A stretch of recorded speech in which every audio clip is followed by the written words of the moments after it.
പക്ഷേ വരുമാനം കുറഞ്ഞവനും financial objective ഉണ്ടാവും, അവനും സ്വപ്നം കാണുന്നുണ്ടാവും. ഇപ്പോൾ അടുത്ത കാലത്ത് എന്താ സംബന്ധിച്ച ഗോൾഡിലെ ഇത് കണ്ടില്ലേ, ഗോൾഡിൻ്റെ ഒരു സെർച്ച് ഭയങ്കര അഭൂതപൂർവമായ സെർച്ചാണ് കണ്ടത്. അപ്പോൾ സത്യത്തിൽ ഒരു കോടീശ്വരനായ ഒരാൾക്ക് ലിക്വിഡ് ഇൻകം ഒന്നുമില്ല. അപ്പോൾ അതിന് പറഞ്ഞത് മാർക്കറ്റ് പെട്ടെന്ന് ഭയങ്കര 2020 ഏപ്രിൽ ഭയങ്കരമായിട്ട് മാർക്കറ്റ് ക്രാഷ് ആയിരുന്നു. മാർക്കറ്റിനെ പറ്റി നല്ല പഠിച്ച ഒരാളാണ്, പക്ഷേ മാർക്കറ്റിൽ ഇൻവെസ്റ്റ് ചെയ്യാൻ പറ്റിയില്ല. എന്താ കാര്യം വെച്ചാൽ പൈസ ഇല്ല. ഇന്നത്തെ കാലത്ത് ഫിനാൻഷ്യൽ പ്ലാനിങ്ങിന് വളരെയധികം പ്രാധാന്യമുണ്ട്. ഓരോ ആളുകളുടെയും വരുമാനം, അതിൻ്റെ ചെലവ്, എങ്ങനെ നല്ലൊരു സമ്പാദ്യശീലം വളർത്തിയെടുക്കാം, ഇങ്ങനെ നിരവധി കാര്യങ്ങളിൽ ആളുകൾക്ക് സംശയമുണ്ട്. ഈ കാര്യങ്ങളിൽ നമ്മോട് വിശദീകരിക്കാൻ Geojit head investment advisory Shri Jeevan Kumar KC ആണ് നമ്മോടൊപ്പം ഉള്ളത്. Welcome sir. Thank U.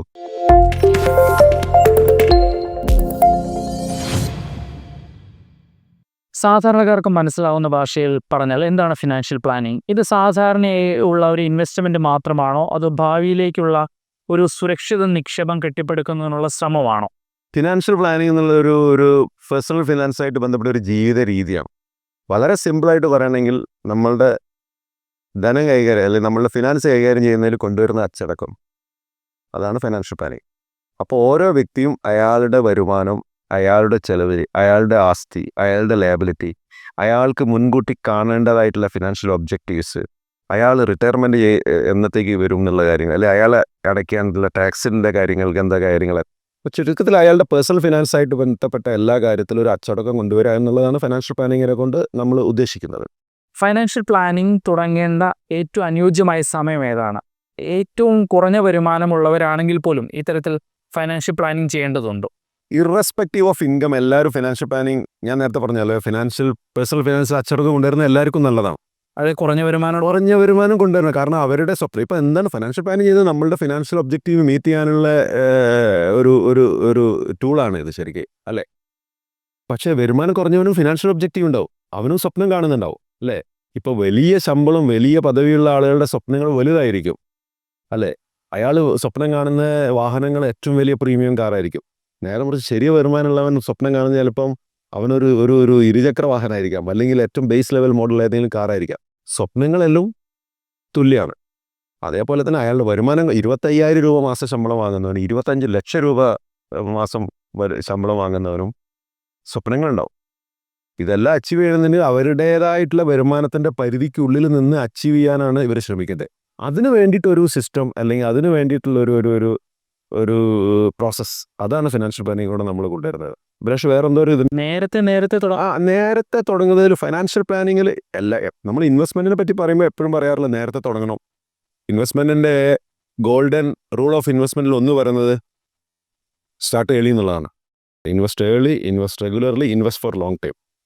Financial പ്ലാനിങ്ങിൻ്റെ കാര്യത്തിലും നേരത്തെ തുടങ്ങുന്നത് നല്ലതാണ്. പക്ഷേ ഫിനാൻഷ്യൽ പ്ലാനിങ്ങിൻ്റെ ഒരു സീരിയസ്നെസ് വരുന്നത് ലൈഫ് കുറച്ചും കൂടി ഇപ്പോൾ ഒരു 25 വയസ്സുള്ള ഒരാൾ ചിലപ്പോൾ ഫിനാൻഷ്യൽ പ്ലാനിങ്ങിന് പറ്റി അത്രയാണ് സീരിയസ് ആയിട്ട് ചെയ്ത്. കാരണം അയാൾക്ക് ഫാമിലി ലയബിലിറ്റി, കമ്മിറ്റ്മെൻറ്റ് കാര്യങ്ങളും കുറവായിരിക്കും, ഇൻകം ഉണ്ടായിരിക്കാം.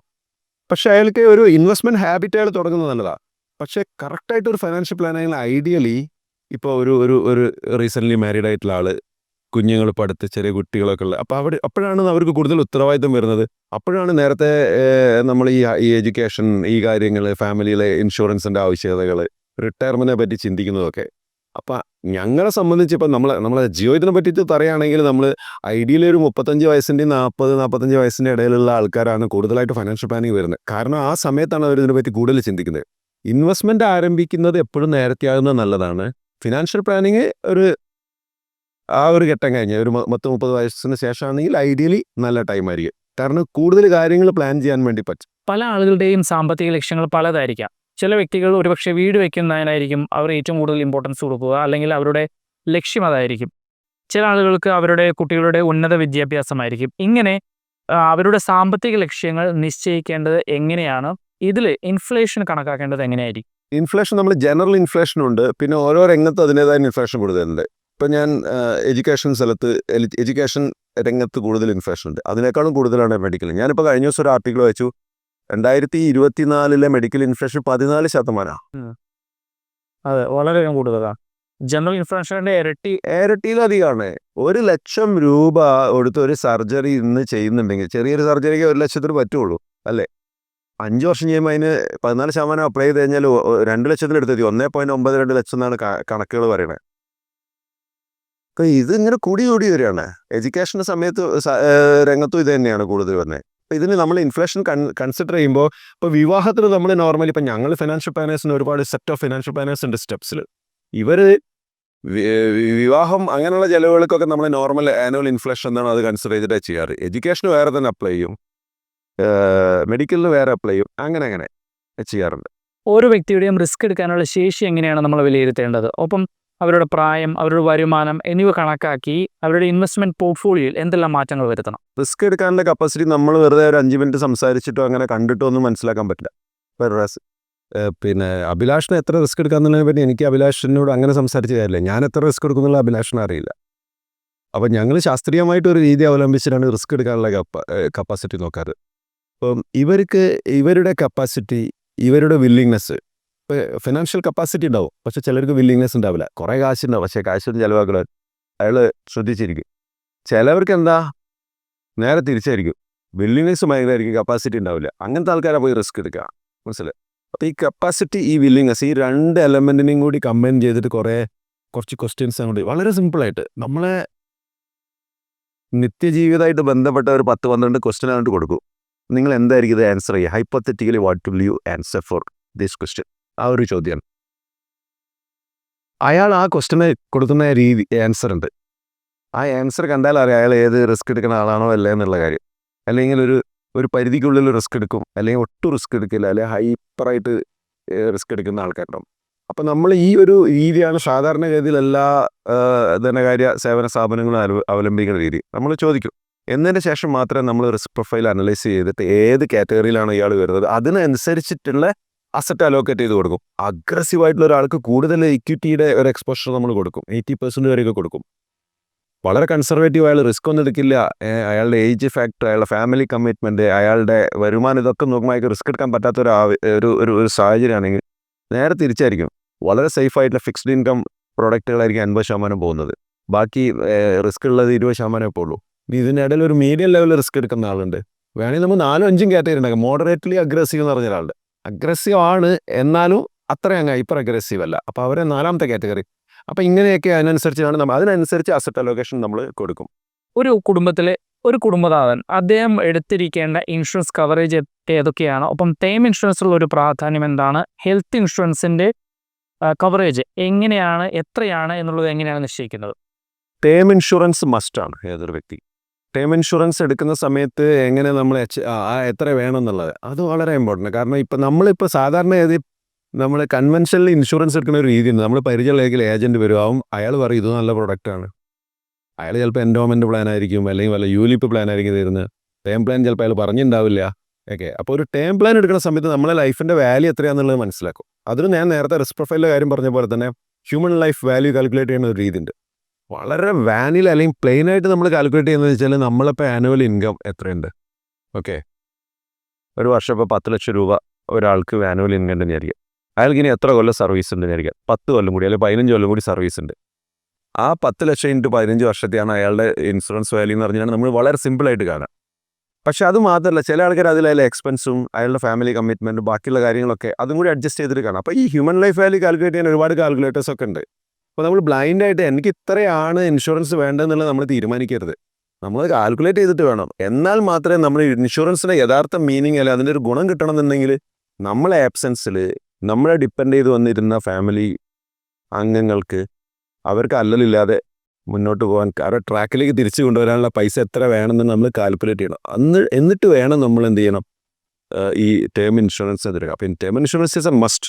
ഇൻവെസ്റ്റ്മെൻറ്റ്സിന് ഒരുപാട് ഓപ്ഷൻ ഉണ്ട്, പക്ഷേ ഇൻഷുറൻസിൽ ടേം ഇൻഷുറൻസ് വളരെ മസ്റ്റാണ്. വേറെ ചോദ്യം എന്താ, ഹെൽത്ത് ഇൻഷുറൻസ് ഇഷ്ടംപോലെ കമ്പനികൾ പ്രൊവൈഡ് ചെയ്യുന്നുണ്ട്. പ്രധാനമായും ഞാൻ മനസ്സിലാക്കുന്നത് നമ്മൾ ഹെൽത്ത് ഇൻഷുറൻസ് എടുക്കുന്ന സമയത്ത് ഒരു 5-6 കാര്യങ്ങൾ എന്തായാലും ശ്രദ്ധിക്കണം.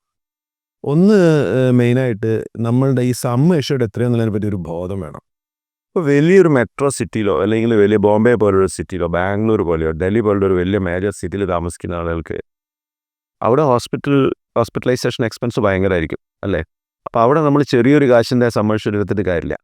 നേരെ മറിച്ച് നമ്മളെ നാട്ടിലൂടെ എടുത്തോ, അല്ലെങ്കിൽ ചെറിയ ഏതെങ്കിലും നഗരങ്ങളിലൊക്കെ താമസിക്കുന്ന ആളുകൾ, നാട്ടുമ്പുറത്തുള്ള ആളുകളാണെങ്കിൽ ഹോസ്പിറ്റലിലെ എക്സ്പെൻഡിച്ചർ റിലേറ്റീവ്ലി കുറവാണ് മറ്റേതായിട്ട് കമ്പയർ. അപ്പോൾ അവിടെ സം അഷ്യൂർഡിൻ്റെ മേലെ കുറച്ച് കോംപ്രമൈസ് ചെയ്താലും തെറ്റില്ല. അപ്പോൾ സം അഷ്യൂർഡ് എന്താണെന്നുള്ള കാര്യം നമ്മൾ ആദ്യമേ ഒരു നല്ലൊരു ധാരണ ഉണ്ടാക്കുക എന്നുള്ളതാണ്. പിന്നെ ഈ ചില പോളിസിയിൽ പ്രീ ഹോസ്പിറ്റലൈസേഷനും പോസ്റ്റ് ഹോസ്പിറ്റലൈസേഷനും എക്സ്പെൻസ് ഉണ്ട്.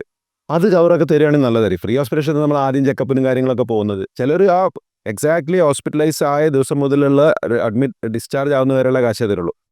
പ്രീ ഹോസ്പിറ്റലൈസേഷൻ എക്സ്പെൻസ് തരുന്ന പോളിസി ഉണ്ട്, പ്രീമിയം കൂടും. പോസ്റ്റ് ഹോസ്പിറ്റലൈസേഷൻ ഉണ്ടാവും, റിവ്യൂ അങ്ങനെയുള്ള കാര്യങ്ങളൊക്കെ വരും, അത് ഉള്ള കാര്യങ്ങൾ. പിന്നെ അതേപോലെ തന്നെ നമ്മൾ എന്തെല്ലാം തരത്തിൽ എക്സ്ക്ലൂഷൻ, ഏതൊക്കെ എക്സ്ക്ലൂഷനാണ്. ചിലർ പറയും ഇന്നതില്ല, പിന്നെ ഇന്നത് ഇൻക്ലൂഡ് ആണ്. അതെ എക്സിസ്റ്റിംഗ് അതെ. അപ്പോൾ ഈ എക്സ്ക്ലൂഷൻ എന്താണെന്നുള്ള കാര്യം നമ്മൾ നന്നായി പഠിച്ച് മനസ്സിലാക്കണം. മനസ്സിലായില്ലേ? വെയിറ്റിംഗ് പീരീഡ്, പിന്നെ അതേപോലെ കോ പേയ്മെൻറ്റ് നോക്കണം. കോ പേയ്മെൻറ്റ് ഉണ്ടോ? അപ്പോൾ സീനിയർ ആയിട്ടുള്ള ഏജ്ഡ് ആയിട്ടുള്ള ആളുകൾക്ക് ഹെൽത്ത് ഇൻഷുറൻസ് ആകുമ്പോൾ കോ പേയ്മെൻറ്റ് കൂടുതലായിരിക്കും.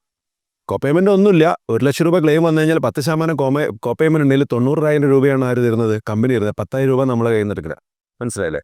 അപ്പോൾ ഈ കോ പേയ്മെൻറ്റ് ഇങ്ങനെയുള്ള കാര്യങ്ങളൊക്കെ. പിന്നെ അതേപോലെ തന്നെ ചില ആളുകൾക്ക് പറ്റുന്ന വേറൊരു അബദ്ധമാണ് ഈ ഹോസ്പിറ്റലിലെ റൂമുണ്ട്, ഹോസ്പിറ്റലൈസ് ആയി കഴിഞ്ഞാൽ അതിനെ ഇതിനൊരു റാക്ക് റേറ്റ് വെക്കും. അപ്പം നല്ല ഹോസ്പിറ്റലിലേക്ക് തന്നെ ആ റാക്ക് റേറ്റിലൊന്നും, അപ്പോൾ റാക്ക് റേറ്റ് വെക്കുന്ന സമയത്ത് ശ്രദ്ധിക്കണം. കാരണം ആ ഒരു റേറ്റിലുള്ള ചിലപ്പോൾ റൂം ഉണ്ടാവണമെന്നൊന്നുമില്ല ശരിക്കും. അപ്പം അതൊക്കെ ഒന്ന് നോക്കണം. അപ്പം മൊത്തത്തിൽ ഈ പോളിസി ഡോക്യുമെൻ്റ് മുഴുവൻ വായിച്ച് കഴിഞ്ഞതിന് ശേഷം മാത്രമേ, ഇതെല്ലാം എടുത്ത് കഴിച്ചതിന് ശേഷം മാത്രമേ ഹെൽത്ത് ഇൻഷുറൻസ് എടുക്കാൻ വേണ്ടി പറ്റുള്ളൂ. ഈ ഇൻക്ലൂഷനും എക്സ്ക്ലൂഷനും ഒക്കെ തന്നെ നോക്കണം. അതൊക്കെ വളരെ ഇമ്പോർട്ടൻ്റ് ആയിട്ടുള്ളൊരു കാര്യം. പല ആളുകളുടെയും ഇൻവെസ്റ്റ്മെൻറ്റ് പലതരത്തിലായിരിക്കാം. ചില ആളുകൾ വളരെ സുരക്ഷിതമായ നിക്ഷേപം എന്ന നിലയ്ക്ക് FDയിൽ നിക്ഷേപിക്കാം. ചില ആളുകൾക്ക് അത് സ്റ്റോക്ക് മാർക്കറ്റിലായിരിക്കും. ഇങ്ങനെ ഇൻവെസ്റ്റ്മെൻറ്റ് വൈവിധ്യവൽക്കരിക്കുന്നതിൻ്റെ ഒരു പ്രാധാന്യം എത്രത്തോളമാണ്? നിക്ഷേപ വൈവിധ്യവൽക്കരണം, അത് അസറ്റ് അലോക്കേഷൻ എന്ന് പറഞ്ഞാൽ വളരെ ഇമ്പോർട്ടൻ്റ് ആണ്. എല്ലാം കൊണ്ടുപോയിട്ട് ഒരു സ്ഥലത്ത് കൊണ്ടുപോയി ഇൻവെസ്റ്റ് ചെയ്യുന്നതാണ് അബദ്ധമായിരുന്നത്.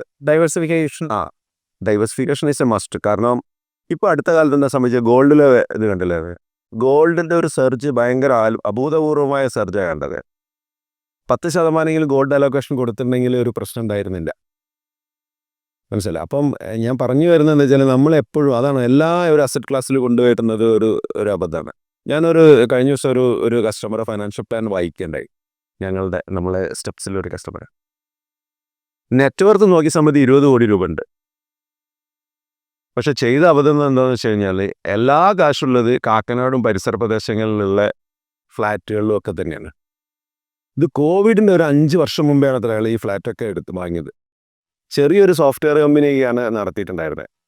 കോവിഡ് വന്ന സമയത്ത് പുള്ളി ഞാനായിട്ട് ഇൻട്രാക്ട് ചെയ്ത സമയത്ത് മനസ്സിലായി, കോവിഡ് വന്ന സമയത്ത് ഫ്ലാറ്റുകൾ വാടകയ്ക്ക് താമസിച്ചൊരു വാടക തരാതെയായി. ചിലവരത് ഒഴിഞ്ഞു പോയി. ഇയാൾ സോഫ്റ്റ്വെയർ കമ്പനി അടച്ചു. അപ്പോൾ സത്യത്തിലൊരു കോടീശ്വരനായ ഒരാൾക്ക് ലിക്വിഡ് ഇൻകം ഒന്നുമില്ല. അപ്പോൾ അങ്ങനെ പറഞ്ഞത് മാർക്കറ്റ് പെട്ടെന്ന് 2020 ഏപ്രിൽ ഭയങ്കരമായിട്ട് മാർക്കറ്റ് ക്രാഷ് ആയിരുന്നു. മാർക്കറ്റിനെ പറ്റി നല്ല പഠിച്ച ഒരാളാണ്, പക്ഷേ മാർക്കറ്റിൽ ഇൻവെസ്റ്റ് ചെയ്യാൻ പറ്റിയില്ല. എന്താ കാര്യം വെച്ചാൽ പൈസ ഇല്ല. എന്തിന് അധികം കോടികളുടെ ആസ്തി ഉണ്ടായിരുന്നു. കാരണം ഒരു ലിക്വിഡ് ആയിട്ടുള്ള ഒരു ഇൻകം. അതെന്താ പറ്റിയ വെച്ചാൽ അസറ്റ് അലോക്കേഷൻ പ്രോപ്പറായിട്ട് നടത്താൻ. ഇപ്പം തന്നെ റീസെൻ്റ് ആയിട്ടുള്ള ഗോൾഡിൻ്റെ കാര്യം ഞാൻ പറഞ്ഞു. ഇപ്പം മാർക്കറ്റ് കഴിഞ്ഞ ഒരു വർഷമായിട്ട് സ്ലഗ്ഗിഷ് ആയിട്ട് സ്റ്റോക്ക് മാർക്കറ്റ്. ആ സമയത്ത് ഗോൾഡിലുണ്ടായ, സിൽവറിലുണ്ടായ, ഇപ്പം ഞാൻ പറഞ്ഞത് നമ്മളെപ്പോഴും നമ്മളൊരു ഇത് പ്ലാൻ ചെയ്യുമ്പോൾ റിസ്ക് പ്രൊഫൈലിനനുസരിച്ച് അസറ്റ് അലോക്കേഷൻ പ്ലാൻ ചെയ്യണം. അതിലെല്ലാ അസറ്റ് ക്ലാസ്സും കൊണ്ടുവരിക എന്നുള്ളതാണ്. FD അതിൻ്റെ ഒരു ഭാഗമാവട്ടെ. നമ്മൾ വെറും ഇൻവെസ്റ്റ്മെൻറ്റിനെ മാത്രം എന്താ പറയുക പ്രൊമോട്ട് ചെയ്യാനല്ലല്ലോ വേണ്ടത്. നമ്മൾ എല്ലാ കാര്യങ്ങളും നോക്കുക. അപ്പോൾ അതിൽ സേഫായിട്ടുള്ള ഇൻവെസ്റ്റ്മെൻറ്റ് വേണം, ഫിക്സ്ഡ് ഇൻകം തരുന്ന ഇൻവെസ്റ്റ്മെൻറ്റ് വേണം. റിസ്ക് എടുക്കാനുള്ള കപ്പാസിറ്റിനനുസരിച്ച് ഇതിനെ അങ്ങോട്ടും ഇങ്ങോട്ടും നീക്കുപോക്കുകൾ വരുത്തുക എന്നുള്ളതാണ് അതിലൊരു ശരിയായ രീതി. ജോലി പ്രവേശിക്കുന്ന ഒരാൾ അദ്ദേഹത്തിൻ്റെ റിട്ടയർമെൻറ്റ് ഫണ്ട് സ്വരൂപിക്കുന്നതിനായി ഉടനെ തന്നെ നിക്ഷേപം നടത്തി തുടങ്ങേണ്ടതുണ്ടോ? എത്രത്തോളം ഫണ്ടാണ് അദ്ദേഹം ഈ റിട്ടയർമെൻറ്റിന് ശേഷം ഉണ്ടാക്കേണ്ടത് എന്നുള്ളത് എങ്ങനെയാണ് കണക്കാക്കുന്നത്? വിരമിക്കുന്നതിനുള്ള പ്ലാനിങ് നേരത്തെ തന്നെ തുടങ്ങണം. അതൊരു മസ്റ്റാണ്. ഞങ്ങൾ പറയുന്നത് ജോലി കിട്ടി ആ വർഷം, അല്ലെങ്കിൽ ആ വർഷം പോട്ടെ, അത് നമുക്ക് ഡിസ്കൗണ്ട് കൊടുക്കാം. നെക്സ്റ്റ് ഇയർ മുതൽ റിട്ടയർമെൻറ്റ് പ്ലാനിങ്ങിനെ പറ്റി നമ്മൾ ചിന്തിക്കണം. മസ്റ്റാണ്. അതിനുള്ളൊരു കാരണം എന്താണെന്ന് വെച്ച് കഴിഞ്ഞാൽ, ഒരു സെൻട്രലൈസ്ഡ് പെൻഷൻ സിസ്റ്റം ഒന്നും ഇപ്പോൾ എല്ലായിടത്തുമില്ല. പ്രൈവറ്റ് സെക്ടറിലില്ല. ഈവൻ മറ്റോടത്ത് പോലും ഇപ്പം നമ്മൾ കോൺട്രിബ്യൂട്ടറി പെൻഷനാണ്. അപ്പോൾ ഒരു വ്യവസ്ഥാപിതമായ പെൻഷൻ സിസ്റ്റം ഇല്ലാത്തൊരു രാജ്യത്ത് അല്ലെങ്കിൽ ഒരു നാട്ടിൽ ഒരു ഭാഗത്ത് നമ്മളെ ലൈഫ് എക്സ്പെക്റ്റൻസി കൂടി വരികയാണ്. സ്വാതന്ത്ര്യം കിട്ടുന്ന സമയത്ത് ആവറേജ് ഇന്ത്യക്കാരൻ്റെ ആയുസ് എത്രയായിരുന്നു എന്നറിയോ? 1947 38 വയസ്സായിരുന്നു. അതാണ് നമ്മൾ പറയുന്നത്. നമ്മളെ മുത്തശ്ശന്മാരും നമ്മൾ പറയാറുണ്ടല്ലോ, അതായത് മുത്തശ്ശൻ പ്രായമുള്ള അമ്മമാരൊക്കെ പറയാം, ഇന്ന ആള് 40 വയസ്സിൽ മരിച്ചു. അത്ഭുതമല്ല, കാരണം അന്ന് ആവറേജ് ഏജ് 40 വയസ്സിൽ താഴെയാ. പിന്നെ അത് കൂടി കൂടി കൂടി ഇപ്പം എവിടെ എത്തി? 70-73 വയസ്സായി. മലയാളികളുടെ ഒരു ആവറേജ് ഏജ് നോക്കുകയാണെങ്കിൽ ഭയങ്കരമായിട്ട് കൂടി. ഒരു ആവറേജ് ശരാശരി മലയാളി 383 വരെ വയസ്സാണെന്നാണ് പറയുന്നത്. ഒരു പുരുഷൻ 79 വയസ്സാണ്. എന്തായാലും ഒരു ആവറേജ് 80 വയസ്സ് വരെ ജീവിക്കുന്നുണ്ട്. 60 വയസ്സിൽ റിട്ടയർമെൻറ്റ് ചെയ്ത ഒരാൾ പിന്നെ ഒരു 20 വർഷം ജീവിക്കുന്നുണ്ട്. അപ്പം ലൈഫിൻ്റെ ഒരു എക്സ്പെക്റ്റൻസി ഭയങ്കരമായിട്ട് ലോഞ്ചിവിറ്റി കൂടി. അപ്പോൾ എന്താ പ്രശ്നം എന്നറിയോ? റിട്ടയർമെൻ്റ് ഉള്ള സമയത്ത് പൈസയും ഇല്ല, ജീവിതം ബാക്കിയും കിടക്കുന്നുണ്ടെന്ന് പറഞ്ഞാൽ ഭയങ്കര അപകടം. പിന്നെ പ്രത്യേകിച്ച് ഇപ്പോഴത്തെ സാഹചര്യത്തിൽ വീട്ടിൽ വേറെ ആരുമില്ലാത്ത സാഹചര്യം, മക്കളൊന്നുമില്ല, പൈസ ഇല്ല. പൈസ ഉള്ള ആൾക്കാർ തന്നെ ഇപ്പം നോക്കാമല്ലോ, അപ്പോൾ പൈസ കൂടി ഇല്ല. അതുകൊണ്ട് റിട്ടയർമെൻറ്റ് വളരെ ഇമ്പോർട്ടൻ്റ് ആണ്. ഇപ്പോൾ റിട്ടയർമെൻറ്റ് നമ്മൾ ജോലി കിട്ടിയ പിറ്റേത്തെ വർഷം തന്നെ ആരംഭിക്കണം. അതിന് നേരത്തെ തുടങ്ങുക എന്നുള്ളതാണ്. അത് ശരിയൊരു കാൽക്കുലേഷൻ കാര്യങ്ങളൊക്കെ ഉണ്ട്. റിട്ടയർമെൻറ്റ് നേരത്തെ തുടങ്ങുന്നതിന് ഒരു ചെറിയ കാൽക്കുലേഷൻ പറയാം. പക്ഷേ ഒരു 40 വയസ്സുള്ള ഒരാൾ, ഓക്കെ, അയാൾക്ക് 20 വർഷം കൂടി ഉണ്ട് റിട്ടയർമെൻറ്റ്. 60 വയസ്സ് വരെ 20 വർഷം കൂടി. അയാൾ റിട്ടയർമെൻറ്റ് പ്ലാൻ ഇപ്പോൾ ചെയ്യാൻ വിചാരിക്കുക. അപ്പോൾ അയാളോട് നമ്മൾ ചോദിക്കാറുണ്ട്, സാറിന് റിട്ടയർ ചെയ്യുന്ന സമയത്ത് സാറിന് എത്ര രൂപ വേണം സാറിന് ജീവിക്കുക? ഈ മെഡിക്കൽ എക്സ്പെൻസ് ഇങ്ങനെയുള്ള കാര്യങ്ങൾ മാത്രമേ ഉള്ളൂ. റിട്ടയർ ചെയ്യുന്ന സമയത്ത് നമുക്ക് വേറെ എക്സ്പെൻസ് ഒന്നും ഉണ്ടാവില്ല. ഏതാണ് ആകെ ഉണ്ടാവുന്നതാണ് മെഡിക്കൽ എക്സ്പെൻസ് അല്ലെങ്കിൽ ലിവിങ് എക്സ്പെൻസ് മാത്രമേ ഉണ്ടാവുള്ളൂ. പിന്നെ മക്കളൊന്നും എടുത്തുണ്ടാവണമെന്നൊന്നുമില്ല. അപ്പോൾ അയാൾ പറയും 25,000 രൂപ ഉണ്ടെങ്കിൽ എനിക്ക് എൻ്റെ ഭാര്യയ്ക്കും സ്പൗസ് ഉണ്ടാവുമല്ലോ, ജീവിക്കാം. പക്ഷേ അയാൾ ഇപ്പോൾ 40 വയസ്സിലാണ് അത് പറയുന്നത്. അയാൾ 60 വയസ്സിലാണ് റിട്ടയർ ചെയ്യാൻ പോകുന്നത്. 20 വർഷത്തിൻ്റെ ഇൻഫ്ലേഷൻ നമ്മൾ കൺസിഡർ ചെയ്യുന്നത്. 5% ഇൻഫ്ലേഷൻ എടുത്താൽ പോലെ ഈ 25,000 സ്ഥാനത്ത് 66,000 രൂപ വേണം അയാൾക്ക്. അതായത് 60 വയസ്സിൽ റിട്ടയർ ചെയ്യുമ്പോൾ ഇയാൾ ഇന്ന് കാണുന്ന 25,000 സ്ഥാനത്ത് 66,000 രൂപ വേണം. ഓക്കെ, തമാശ എന്താ വെച്ചാൽ ആ 66,000 രൂപ പിന്നെ അവിടുന്ന് പിന്നെ 20 വർഷം ഉണ്ട്, 80 വയസ്സ് വരെ ജീവിക്കാതെ വേണം. അപ്പോൾ ചുരുങ്ങിയത് നമ്മളൊരു 9% റിട്ടേൺ തരുന്ന ഒരു അസറ്റ് ക്ലാസ്സിനെ നമ്മൾ ഐഡൻറ്റിഫൈ ചെയ്താൽ പോലും 1.5 കോടി, 1,45 ലക്ഷം രൂപ അയാൾ മൊബിലൈസ് ചെയ്യണം. ആ 1,45 ലക്ഷം രൂപ എടുത്തിട്ട് വേണം അയാൾ എന്ത് ജീവിക്കാൻ? ഈ 20 വർഷം ജീവിക്കുക. അവിടെയുണ്ട് പിന്നെ ഇൻഫ്ലേഷൻ. ഈ സാധനം പുറകെ വന്നുകൊണ്ടിരിക്കുകയാണ്. ഞാൻ പറഞ്ഞ ഈ 1,45 ലക്ഷം രൂപ അയാൾ പിന്നെ മൊബിലൈസ് ചെയ്യണമെങ്കിൽ എല്ലാ മാസവും ഏതാണ്ട് ഒരു 22,000 രൂപ അയാൾ ഇൻവെസ്റ്റ് ചെയ്താൽ മാത്രമേ അയാൾ എന്ത് ചെയ്യാൻ പറ്റുള്ളൂ. 22,000 രൂപ ഇൻവെസ്റ്റ് ചെയ്താലേ ഈ 1,45 ലക്ഷത്തിലേക്ക് അയാൾ എത്തുള്ളൂ. ഇതേ മനുഷ്യൻ 30 വയസ്സിൽ ഇത് ചിന്തിച്ചെന്ന് കയറി ഏത് റിട്ടയർമെൻറ്റിനെ പറ്റി. ആ സമയത്തേക്ക് 22,000 സ്ഥാനത്ത് 13,000 രൂപ മതി, കുറഞ്ഞു. ഇനി ഇയാൾ ചിന്തിച്ചതേ ഇല്ല. 40 വയസ്സായിട്ട് ചിന്തി 50 വയസ്സായപ്പോഴല്ലേ ഞാനിപ്പോൾ റിട്ടയർ ചെയ്യല്ലോ. അന്നേരം തുടങ്ങാമെന്ന് വിചാരിച്ചാൽ ആ സമയത്ത് 47,000 രൂപ വേണ്ടി വരുമോ? 46,600 രൂപ വേണം. അപ്പോൾ വ്യത്യാസം ഒന്നുമില്ല. ഒന്ന് 13,000, ഒന്ന് 22,000, ഒന്ന് 40,000. ലേറ്റ് ആവുന്നതിനനുസരിച്ച് ഇത് ഭയങ്കരമായിട്ട് കൂടുക. അതുകൊണ്ടാണ് ഞാൻ പറയുന്നത് റിട്ടയർമെൻറ്റ് പ്ലാനിങ് നേരത്തെ തുടങ്ങുകയാണെങ്കിൽ കുറഞ്ഞ ലെവലിൽ നടത്താം, പരിപാടി നടത്താം. അത്രയോ. Okay sir, thank U.